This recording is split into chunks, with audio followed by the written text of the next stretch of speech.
Welcome back to the Daily Quota. I'm your host, Nicholas Hill, and in today's lesson, you're going to send a LinkedIn connection request and a LinkedIn message. Let's start with LinkedIn connection requests. When you are connecting with someone on LinkedIn, you're not selling your solution. You're selling your value as a connection.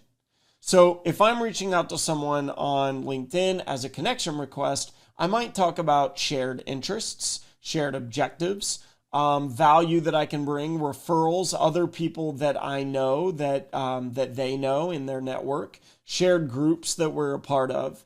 But ultimately, if the reason I'm reaching out to connect with someone is because I want to sell you something, they are far less likely to accept that connection request. And with LinkedIn, if they don't accept your connection request, you can't send them a message unless you pay for InMail, which is expensive. So you want to send connection requests that are compelling, that people are going to want to accept. Now, your connection request has a 300 character limit, just to make things a little bit trickier. So there are a couple of things to remember when you're sending these connection requests. You have to be less than 300 characters. You should always include the person's name. Make it personalized, just like your emails. You should always have a specific reason that you're reaching out, following that kind of why you now framework we talked about in the last lesson. And when it comes to timing, try to reach out either early in the morning early in the morning is actually probably your best bet. Try to reach out early in the morning so that you're catching people while they're kind of planning their day out. They're logging on in the morning. They see the connection request. It's right after they've had their coffee. They're in a better mood. So that's a good kind of rule of thumb there. Here are some templates, right? So I might say, hi, Mark. I've been impressed by your innovative approach to social media management, highlighted in your recent article on using AI to write compelling social posts. As someone passionate about enhancing social media engagement myself, I'd love to connect and exchange insights. So now, why would Mark connect with me? One, because I did my research on him. I know that he just wrote this really compelling article that I want to talk to him about. Two, because I'm also passionate about some of the things he's passionate about professionally. So those are things that we can connect and talk through. That was 282 characters. So even that short message is basically at the limit, just so you know. Here are some other examples. Let's go through a few other examples. Hi, Maria. I was really impressed by your presentation at Amazon Connect last week. Your insights on change management in the IT space were incredibly enlightening. I'd love to connect and learn more about your work in this area. So now, again, flattery. Flattery will get you far. Actually, studies have shown that flattery will get you far even when it's obvious flattery. Isn't that interesting? It's kind of like how a placebo works, even though you know it's a placebo, which, by the way, is another study you should look into. Anyway, so yeah, just talk about, hey, I saw this thing that you did. I thought it was really cool. I want to talk to you about it. Lots of people are willing to jump on a call to talk about stuff. Hi, Javier. I see that we're both members of the Supply Chain Leaders group on LinkedIn. We share a passion for supply chain management. I found your posts enlightening, and I'd appreciate the opportunity to connect and share some ideas. I don't know. I don't personally have a passion for supply chain management, but Javier might, and you might. And that's something that you can connect over.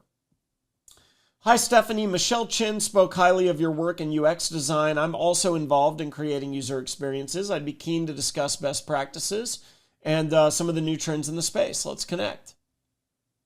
So here, now I'm using a referral. Now I'm using someone that Stephanie knows as a reason to reach out and connect with her.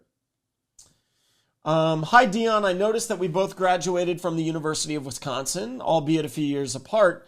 I'm currently working with data analysts such as yourself. I'd love to connect with some fellow alumni and make an impact in the industry. It's a great way to connect with an alumnus of your organization.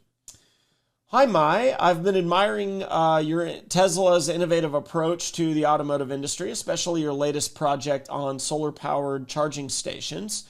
I'd love to connect and learn more about your journey and experiences there.